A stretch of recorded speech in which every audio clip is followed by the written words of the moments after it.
आइए बाबूजी, सभी साथियों का अभिनंदन करते हुए हम 2-4 मिनट आपसे बात करेंगे।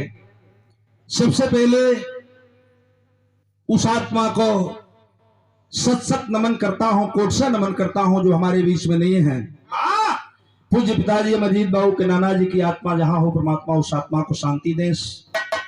यहां बैठे हुए सभी सम्मानित बिरहा परिवार के लेखक, कवि, गायक, गायिकाएं और श्रोता साथी, जो भी साथी बैठे हैं, सबका कहीं ना कहीं बिरहा जगत से लगाव है, इसलिए मैं सबका अभिनंदन करता हूं। और अभिनंदन करके एक छोटी सी गीत, मीनाक्षी बड़ी सुंदर गीत आपने गाया। हम बैठत रही तो सोचत रही कि जब हम नंबर आई तो आज हम फिर लड़का पर जीत गए। वाह वाह। छोटे मुन्ना को बहुत बहुत आशीर्वाद, बाबू अमरजीत की तरफ से सादर 100 रुपये सम्मान आए हैं। बहुत बहुत अभिनंदन करता हूं।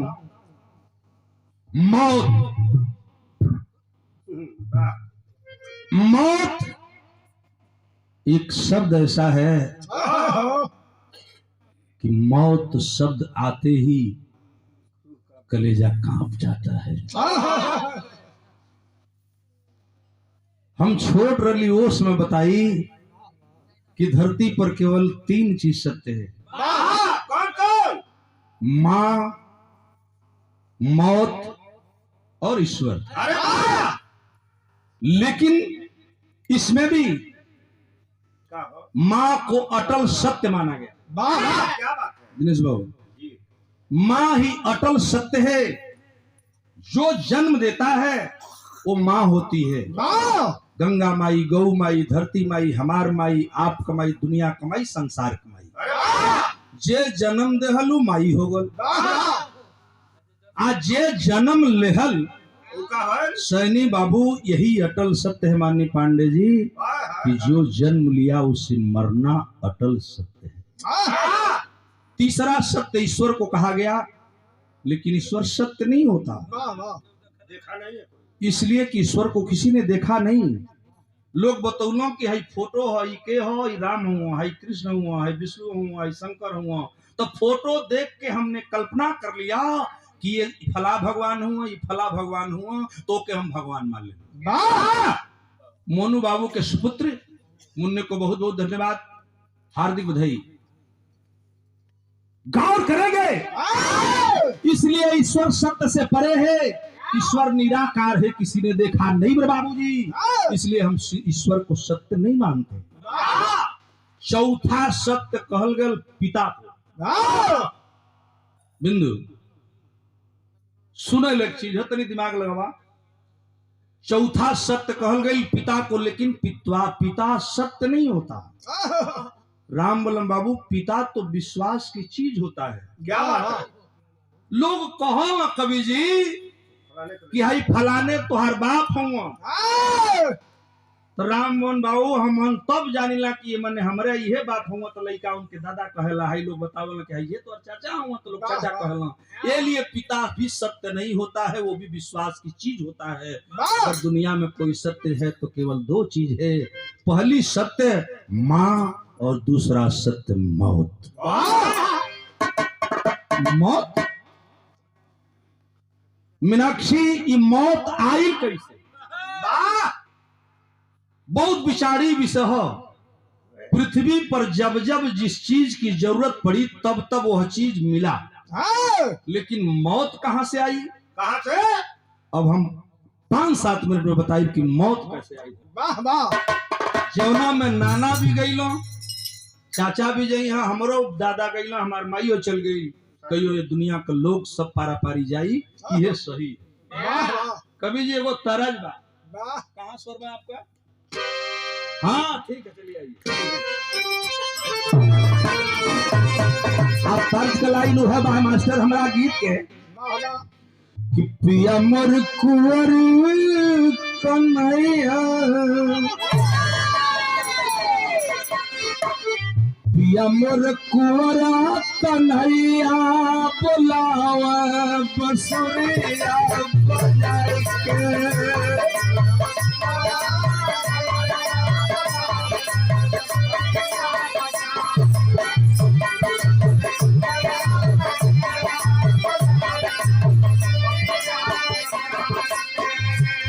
पिया मोर कुंवरा कन्हैया बुलावा बसुरिया बजाए के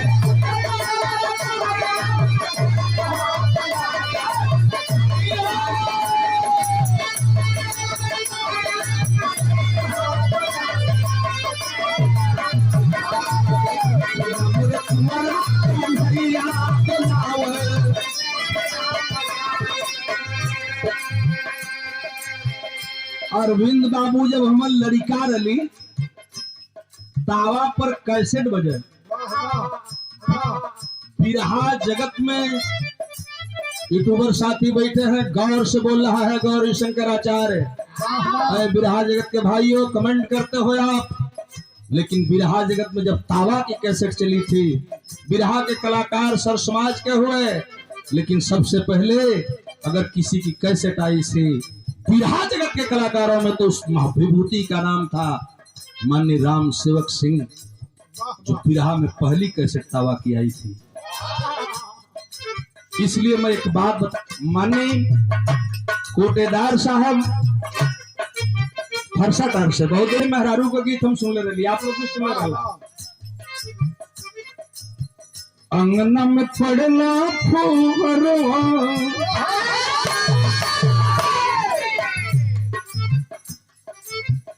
अंगना में पड़ला फूहरवा हो सगवा में चला पालवा ओ सगवा में चला पालवा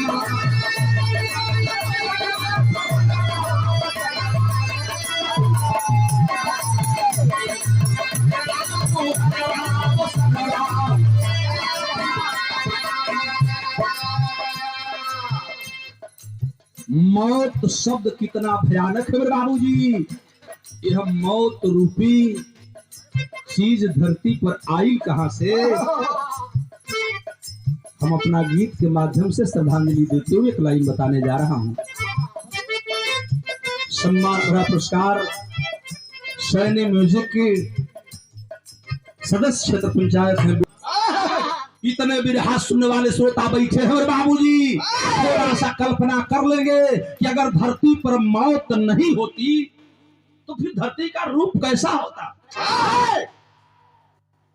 दिमाग में थोड़ा कल्पना करें कवि जी यदि मौत धरती पर नहीं होती तो इस धरती का रूप कैसन होता नहीं मौत आई कैसे मैं बताने जा रहा हूं लाइन होगी सुनो भैया गौर करें यहां तनी 2 मिनट शुरुआत है कब की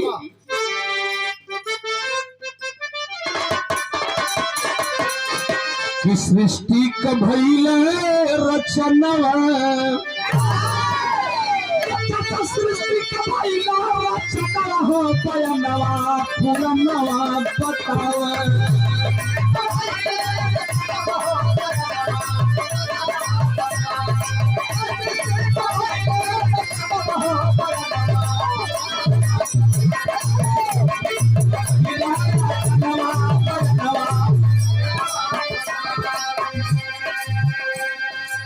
सृष्टि का भइला रचनवा पयनवा पुरनवा बतावा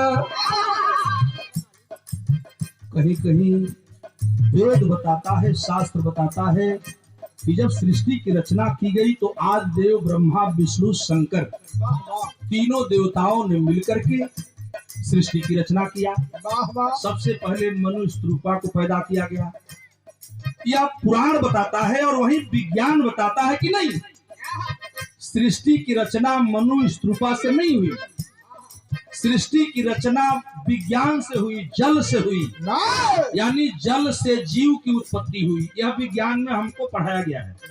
तो सबसे पहले जल से सृष्टि की रचना हुई, लेकिन हमारा हिंदू धर्म का ग्रंथ बताता है कि नहीं, सृष्टि की रचना मनुष्य कृपा से हुई। तो खैर हमारे पर डिस्कस न बा, सृष्टि की रचना हो गई। ये सही है कि एक नर और एक नारी, एगो मर्द एगो मेहरारू जब दू ठे धरती पर अइला तो इस संसार के निर्माण भल। आ 2 गो से 4 गो, 4 गो से 6 गो, 6 गो से 8 गो, दुनिया बढ़ल गई। मानव नंगा था, उसे पशु पक्षी का ज्ञान नहीं था। इतिहास बतावेला कि मनुष्य पशुवत के समान प्राणी था, लेकिन जब उसमें बुद्धि का विकास हुआ, मान्य भैया, तो आदमी धरती का मनुष्य लोग सोचा लगवा कि ये मर्दे हमन के इतना जने हैं, हमन के ऊपर ही 3 गो देवता हुआ, ब्रह्मा विष्णु शंकर। यह जवन कहल वह हमन के माना के पड़ेला। तो कुछ लोग पंचायत भी तोड़ला। यही तरह जब संगोष्ठी हुई तो कोई व्यक्ति चलाकता खड़ा होकर कहा कि हम ऐसे मूर्ख हैं, ब्रह्मा विष्णु शंकर जवन कहल वह हमन करीला, अगर हमन उन्हन का कहल का ना कल जाई तो वो लोग जवन मन करी तो सजा भी देला। तो ऐसे बढ़िया ही रहत कि अगर ये तीनों ना रहतन तो हमहन के अपन शासन होई, अपन व्यवस्था होई, अपन राज होई। तो कुछ लोग कहला तो कैसे ना रही हम, तो कल काहे नहीं तीनों के खत्म कर दिया जा, तो मौत तो रहल ना।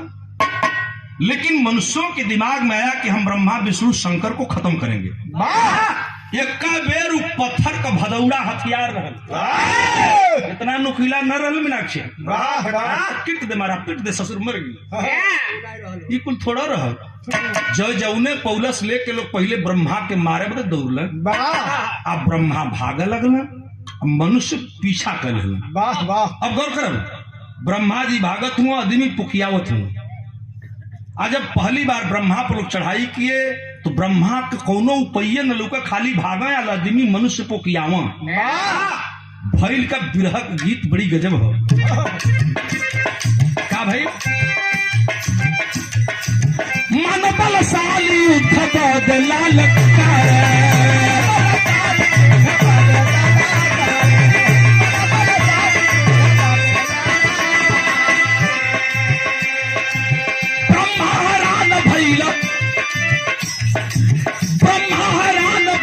अग्नि को पुकारा,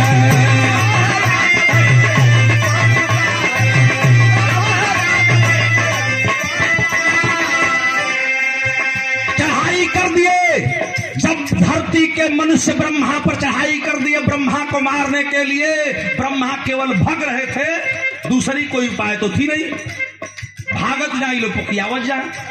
धीरे धीरे ब्रह्मा इतना घबरा गई कि एक समुद्र के किनारे खड़े हो गए। एक तरफ मनुष्यों का हुजूम और दूसरी तरफ समुद्र, जाए तो कहा जाए। फंस गई ना ब्रह्मा। आज जब ब्रह्मा हैरान भइल तो क्रोध भइल, क्रोध में आंख मुलना, आंख मुलना तो अग्नि का स्मरण किया। वाह वाह।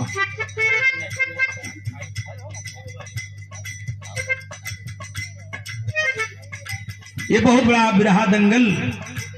2-3 मिनट बड़ी अनोखी चीज बताओ थी। देखो बिरहा में रोज ना हम बताई, वाह वाह, कबो कबो कुल गीत गावल जले। वाह, आज हमके यादों में के पूरा शब्द भैया की 100 बार इसके बाद हम गावत हैं। वाह वाह, हमके होश में आइए। ब्रह्मा भागने लगे, मनुष्य पीछा कर लिए। उपाय कौनो न हो। ब्रह्मा जी अखिया मूल ल, अखिया मुनल त इथे ध्यान लगौला। वाह। और ध्यान किसका किए? बात किया गया उसी का। क्या?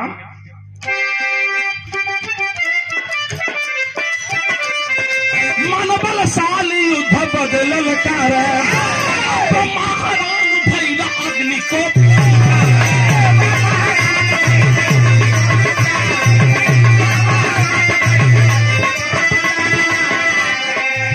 प्रगति है अग्नि वही छनवा,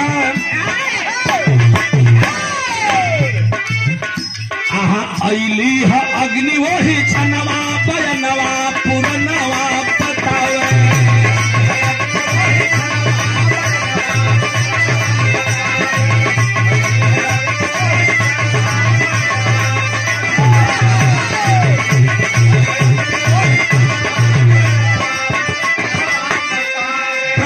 मनुष्यों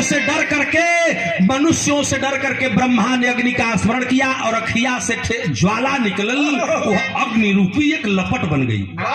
जब आग का लपट निकल ब्रह्मा के अखिया से, तो ये पंचो जिधर से मनुष्य आ रहे थे उधर ये यज्ञा का लपटिया जाए लगल, और अबले तब मनुष्य ब्रह्मा के पकियावत रहल। जब आग का लपट मनुष्यों की तरफ गई तो मनुष्य जलने लगे। आग की तपन जब लगी तो लगला पीछा भाग,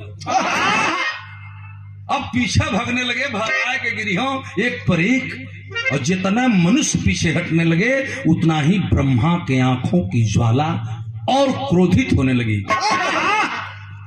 भाई का वहां का दृश्य तनी गौर करो।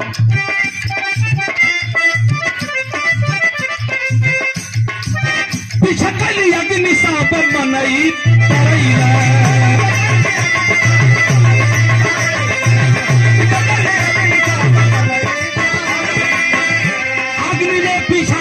मनुष्य भागने लगे, और जब मनुष्य भागने लगे मेरे बाबूजी हुआ का जरा सा गौर करेंगे। पीछा कली अग्नि सब मनई पड़ैला, अब देखल तो भोला दानी बड़ा घबराइला।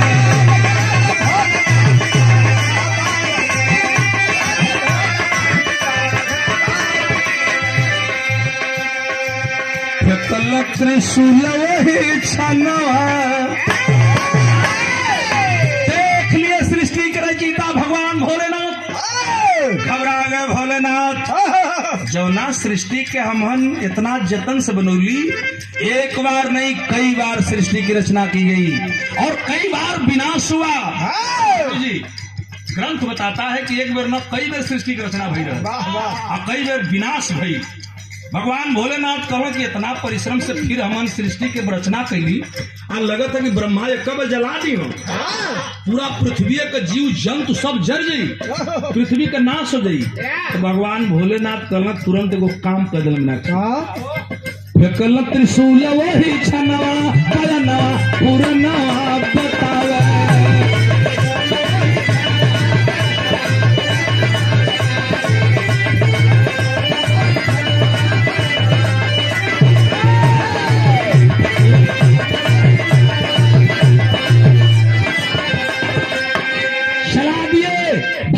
भोलेनाथ का वह स्वर्णिम त्रिशूल।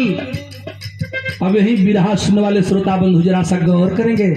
माननीय दिनेश पांडे जी जवन हमान आज त्रिशूलवा देखिला ओकर रूपवा करिया, लेकिन मीनाक्षी जी ओ समय भगवान शंकर जवन त्रिशूल चलू रहलन ओके भी भगवान विश्वकर्मा बनोले रहलन, तो वो करिया न रहल, वो स्वर्णिम त्रिशूल रहल। छोड़ दिए भगवान भोलेनाथ त्रिशूल को। आज जिधर से अग्नि आ रही थी ओहरा त्रिशूलवा चलल, बिचवा में अग्नि और त्रिशूल का टक्कर हो गया। गौर करेंगे, जब अग्नि और त्रिशूल दोनों में टक्कर किया तो बाबूजी दोनों की टक्कर जब हुई तो त्रिशूल जल करके भस्म हुआ, काला पड़ गया। तब से त्रिशूल करिया होगा। अग्नि की लपट खत्म तो हुई जरूर, लेकिन जहां दोनों शक्ति का टक्कर हुआ पूजा के तीसरी शक्ति का उत्पत्ति हो गई। जानत ही का भल, बड़ा अजीब भल हरिंदर। ये सादर सम्मान हमारे छोटे भाई बिरहा जगत के सितारे बाबू रमेश चंद सेहरा, छोटे भाई तरफ सम्मान आए हैं। बहुत बहुत अभिनंदन, हार्दिक नमो बुद्धाय जय भीम। और सकर कमलम हमारे गुरु और बिरहा जगत की वो हस्ती, वैसे सचमुच में बिल्कुल बढ़ाई ये मंच पर कितना कर ले, मंच ऐसा कलाकारों से भरा मंच से सबको गाना है। इसलिए हम बतियावल न चाहते हैं, गीत आप लोगों के समझ में आ जाए इतने हमारा काम बन जाए। गौर करम माने त्रिभुवन भारती जी बड़का भैया गोठा टिकरी वाले, बढ़ल का मलाई देश का सारा आदमी न खिला, लेकिन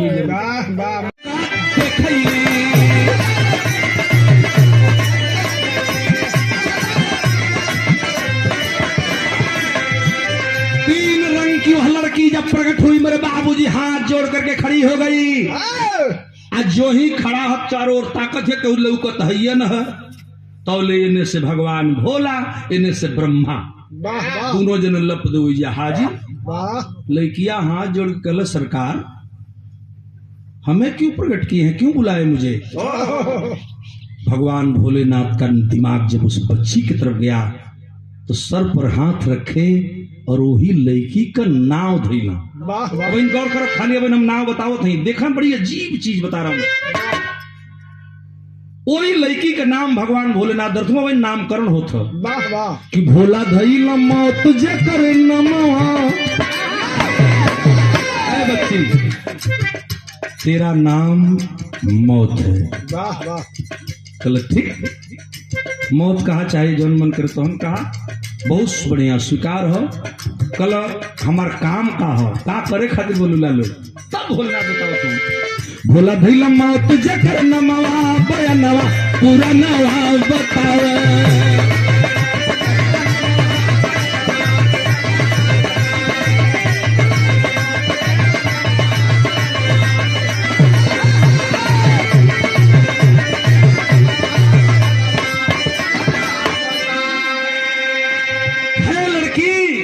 तेरा नाम मौत है। ब्रह्मा शंकर के ताकत हुआ, शंकर ब्रह्मा के ताकत हुआ, कलम मौत। तो सरकार हमार काम का हो। तब बतौला कि तुझे जाना होगा मृत्युलोक में, पृथ्वी पर जाकर के लोगों को मारना होगा, हत्या करनी होगी और लोगों का प्राण निकालना होगा। भगवान भोलेनाथ कहा कि कब्र अगर सबके जरा दे ब्रह्मा जी तो सब बन खत्म हो जाई, आई जाई तो पारा पारी लेके आई, तो एक आदमी जन्मी एक आदमी मरी, उसी का परसेंटेज आज चल रहा है। कुछ लोग मरते हैं, कुछ लोग जन्म लेते हैं, मैं उधर नहीं जाना चाहता। लड़किया से जब लोग कहला राम भवन तुझे जाना होगा मृत्युलोक में, जीवों की हत्या करनी होगी, लोगों को मारना होगा, मार करके प्राण निकाल करके लाना होगा और यमलोक में देना होगा। मौत नाम की बच्ची जब है काम सुनती है बाबू, बिरहा सुनने वाले पंच गोसाई, वही जो लड़कियां झरझर झरझर रोवा लगन। चलो सरकार, हे भगवान है धरती के लोग देवता, तू हमके यही खातिर बुलौला हो। मैं जाऊंगी पृथ्वी पर, लोगों को मारूंगी, प्राण निकाल के लाऊंगी, यमलोक में जमा करूंगी, तो लोग हमके देवता नहीं हो, नहीं, लोग मुझे डाइन कहेंगे, कलंकिन कहेंगे, हत्यारिन कहेंगे, पापिन कहेंगे, लोग मेरे नाम पर थूकेंगे। इसीलिए मुझे आप लोग पैदा किए हो। तू बैठल लाबा देवलोक में जमराज जमलोक में रही हूं, मैं जाऊंगी पृथ्वी पर, लोगों की हत्या करके प्राण लाऊंगी, यही खतरे हमको बोला न, ई कमुआ हमसे न हुई सरकार, ई काम हमसे न हुई। ये कही के लड़किया रोवे लगल, अगर रोवे लगल ना तो ये चचा बिरहवा गजब हो गल।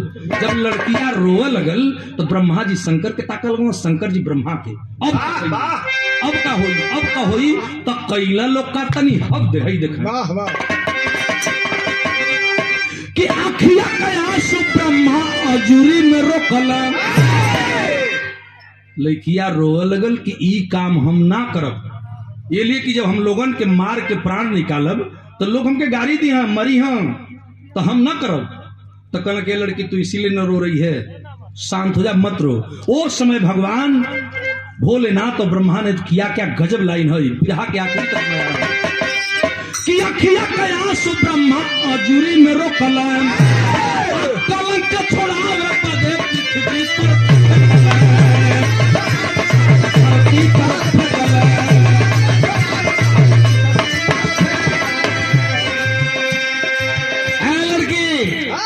तू इसीलिए न रो रही रे पगली कि तू जब लोगों की हत्या करोगी, लोगों को मारोगी, प्राण निकालोगी तो लोग तुझे पापिन डाइन हत्यारिन कहेंगे।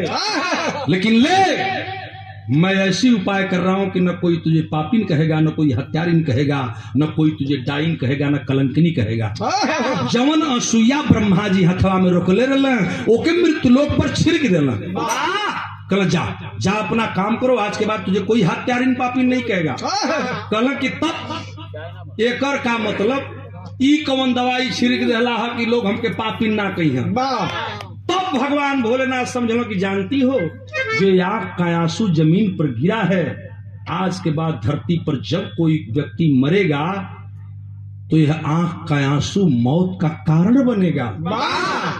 और मरने के पहले किसी की मौत के पहले कोई न कोई कारण हो जाएगा जिसके बहाने उसकी मौत हो जाएगी, तो लोग तुझको गाली न दे करके उस कारण को दोष देंगे। जैसे आजकल का मौत आसान हो गल बा, 18-20 साल का लड़का रोड पर जाता है, वो आप लच दे गई ना, गप दे गई ना, फब चल गई, तो मरे के मर गई, मौत ने अपना काम कर लिया। दोष के लग गई एक्सीडेंट के। क्या अगर एक्सीडेंट न भल हो तो न मरता। फलाने के बहुत बढ़िया रोग हो गई हो, देखो दवाई ना भइले बढ़िया से ना तनिक हो गई, मर के तो मर गई ना, लेकिन दोष लगल रोग के।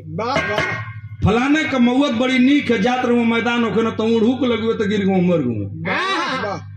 ऐसनो आप लोग सुने हुई तो लगल उड़ूक मरे के मर गई, लेकिन कारण का हो गल उड़ूकवा, कोई तो कोई गोली मार दिलस तो मरे वाले मर गई ना, फलानवा फलाने के गोली मरले मर गई, ना मरले तो साला ना मरले, काम होगा। वही आंसू जो गिरा वो मौत का कारण बना, रोग बना, व्याध बना। और कोई कोई का मौत ढेर दिन जियले के बाद होले मर्जी, तो जब ढेर दिन जी के मरला मीनाक्षी, ओके लोग बतियाओ ना कि ज्यादा उनका पूरा हो गल। जैसे मैं त्रिभुवन भैया है हूँ, इनका जब पूरा हुई तब जी है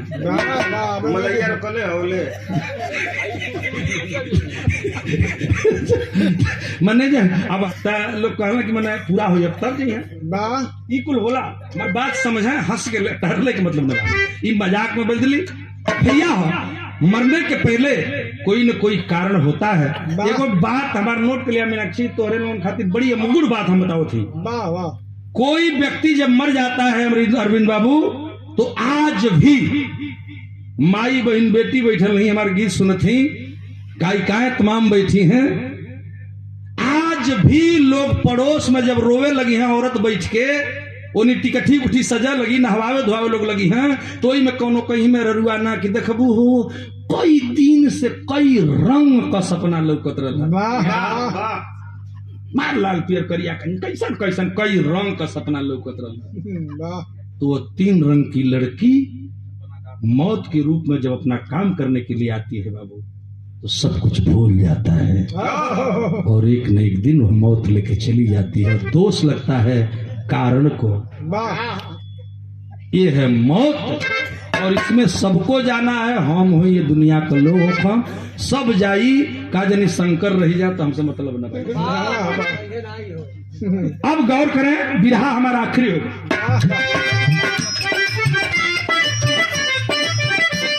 कि अखिया कया से ब्रह्मा अजूरी मेरो कलम, कलंक छोड़ावे बदे पृथ्वी पर कलम।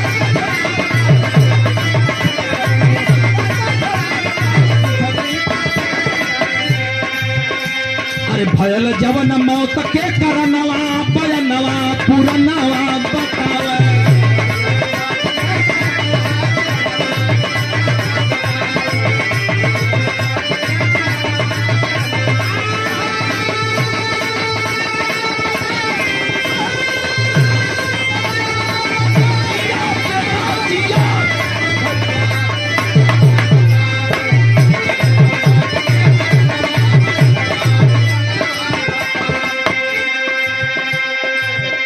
वही मौत का कारण बना, और आज भी जब आदमी मरता है तो कोई न कोई कारण जरूर होता है।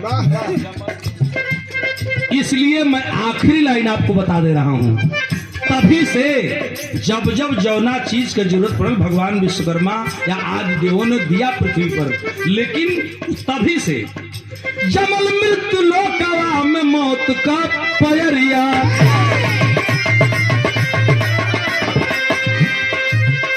ये चचा जमल मृत्यु लोकवा में मौत की पयरिया, चाय के पड़ी है सबका छोड़ के नगरिया।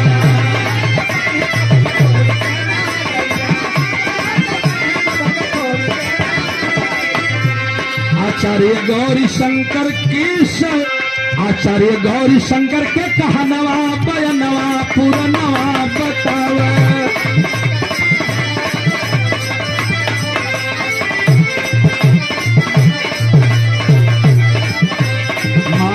बनला जहनवा बयनवा पुरनवा